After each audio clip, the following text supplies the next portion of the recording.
Hey Outsole observers and valued viewers, it's EDDBUD PP3BUD here. It's a 100 mile or 160 kilometer review of the New Balance FuelCell RC Elite 2. These sparkly slippers have seemingly escaped the dirt and destruction. But how do they perform now after 100 miles? Let's find out.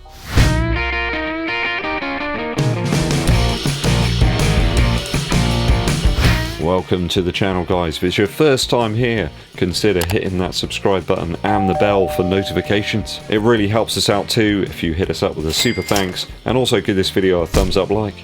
Don't forget to share it with your running buddies too. Thanks, it's good to have you on board. At 100 miles we have a review of the Liberace of running shoes. I mean, there's an awful lot of bling here, isn't there? I guess you could call it the Little Richard of running. 260 grams or 9.3 ounces in my UK size 11, which is a US size 12. So it puts them more along the lines of the Alpha Fly rather than the Vaporfly Next Percent. 11.5 is typically my go-to size for New Balance shoes. I tend to have to half a size up, and that's pretty much what we have here in the RC Elite 2. I'd recommend going with your standard New Balance size. For me, that is a half size up from my typical running shoe size. I've used the shoe throughout lots of different paces, anything from my easy recovery efforts to more taxing half marathon pace. So that's anything from about 8 minutes 15 per mile or 5 minutes 8 seconds per kilometre through to about 4 minutes 10 seconds per mile or 6 minutes 50 per kilometre. We'll kick it off with the upper first. At 100 miles, that very breathable knit has stayed nice and consistent, very stable and comfortable too. I really love the simple lacing system here, which begins further up the foot, away from the toes. Makes for a really nice irritation-free ride. I think that's especially welcome if you're going to utilise the shoe over some longer runs. I've found that the tongue stays put regardless of the mileage, no slipping there. And the heel is nice and fitted with just enough padding there to make those longer efforts a little bit more comfortable. I've experienced no blistering, rubbing or anything here in the New Balance FuelCell RC Elite 2. I've found that the large overlays here on the shoe don't influence the flexibility of the upper material whatsoever. There's lots of room there for the toes to splay out a little bit, certainly one of the wider super shoes that I've tested out over the last couple of years. If you found that the Alpha Fly or the Vaporfly are just too present there in the arch, I think this could be the solution for you. Just more width and height there in the toe box. One for those perhaps with the larger toes and feet overall. I'm not sure perhaps all of the materials here are really required. There's this felt section on the medial side, but to me it's a bit of a step backwards from the RC Elite V1. I found the upper on that one was just a little bit more on point. It's just a little bit less of it. I'll give it a 2.5 out of 3 after 100 miles for the upper. Midsole now. Midsole wise, I have to be honest, the fuel cell material here in this model has stood up incredibly well at 160 kilometers. There's less visible wear to this midsole, and certainly in terms of performance degradation, than any other shoe that I've tested. Fuel cell does seem to be incredibly resilient. It just keeps on going. Hence why I'm EDDBUD PP3BUD today. Incredibly cushioned underfoot, and with that additional width there, I'd suggest it's great for those with the wider feet. Perhaps it might suit a more wide variety of foot strikes as well. If you're going to land in the heel on this one, there's loads and loads of cushion there. It is very squashy. There is quite a lot of foam on the sidewall here. The medial side of the shoe, hitting the foam in the midfoot certainly gives you a real bounce back. And if you are somebody who does heel strike, I actually think you're going to benefit quite a bit from this shoe. I mean, you've got a very large cutout here, which extends back to right under your heel. I mean, they call that the energy arc in the new shoes, but I certainly think it's there to try and relieve weight first, but it does present quite a trampoline-like propulsive effect. The fuel cell foam here in the RC Elite 2 does seem to have this transparent layer over the top of it. It has begun to fray in a couple of places, but I've not found that there's any degradation to the foam whatsoever. And aesthetically, it's looking perfect really. It doesn't look like a shoe that's done 100 miles in any way, and it doesn't feel like it either. Another shoe that's kind of got better and better over time. The more and more miles I've put into it, the better the midsole feels. So it's in that same bracket as the Adidas Lightstrike Pro models. Not sure I was particularly bowled over by this shoe when I first reviewed it. I think I gave it like a 2.2 out of 3 for the midsole.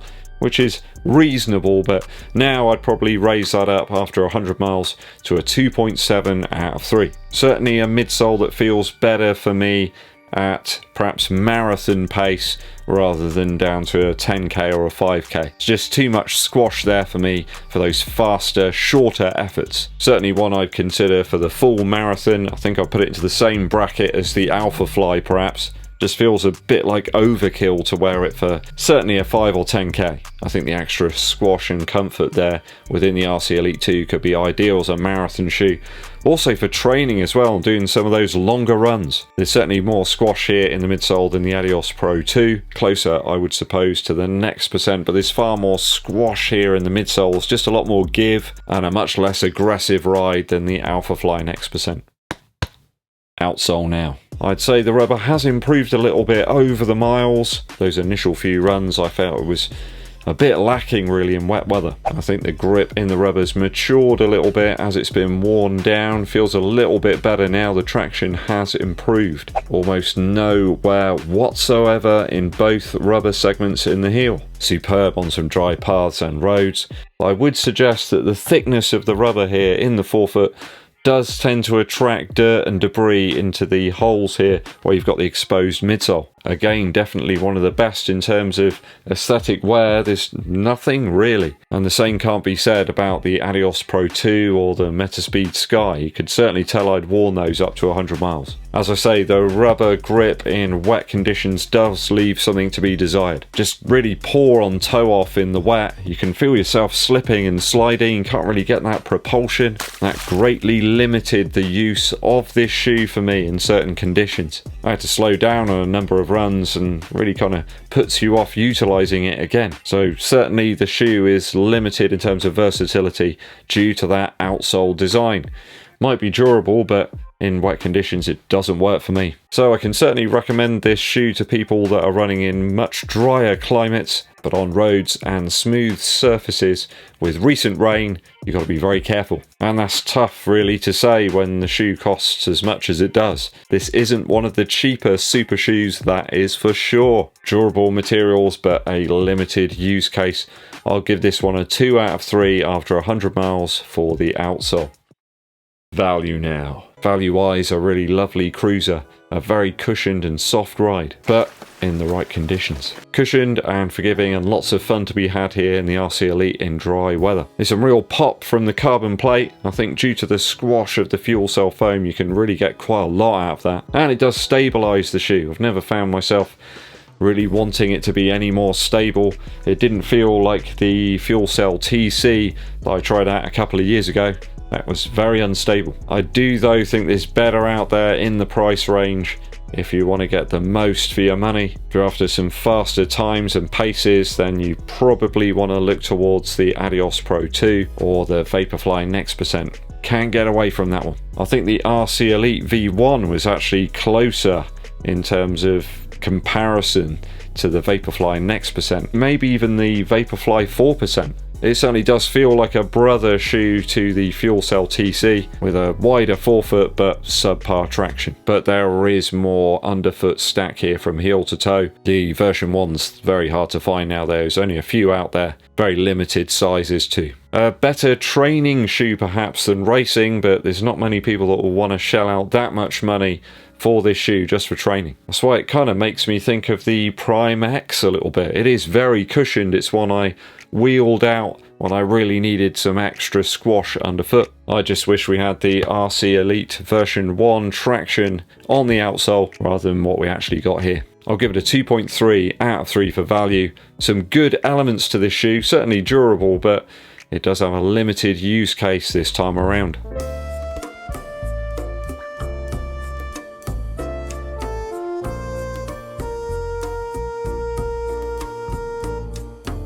In the looks department, this one's a 3 out of 3, but that's just one element, isn't it? How have you found the RC Elite 2, guys? Let me know your thoughts and opinions on this shoe down in the comments. A musical interlude for you. If you're a parent and you've got kids, then you'll know that they really enjoy listening to music. It can really have a calming effect on them, or it can go the other way and make them even more excited and completely uncontrollable. If that's what you're after, then I suggest you go down the route of listening to the Wiggles. The Wiggles are a group who produce some of the most unforgettable music ever. Once you've heard some of the songs, that's it. I recently went out on a 4-mile easy recovery effort, and all I could hear was Hot Potato, Hot Potato. Another classic from the Wiggles is Dr. Knickerbocker, number 9. Once you've heard that song, you will never ever forget it. A lot of them have this sort of rockabilly backing to them as well, which improves the catchy nature of the tracks even more. Another hit is Rock and Roll Preschool, which reminds all those preschool kids not to take peanuts into school because, you know, someone might be allergic to them. They could also, I suppose, include the message not to take milk in case someone's lactose intolerant. Fruit salad, yummy yummy. That's another brilliant one. Fantastic Australian children's songs from the Wiggles. Right, it's time for me to rock and roll out of here. Thanks for tuning in, it's always appreciated. If you haven't done so yet, hit that subscribe button and also click the bell below for notifications.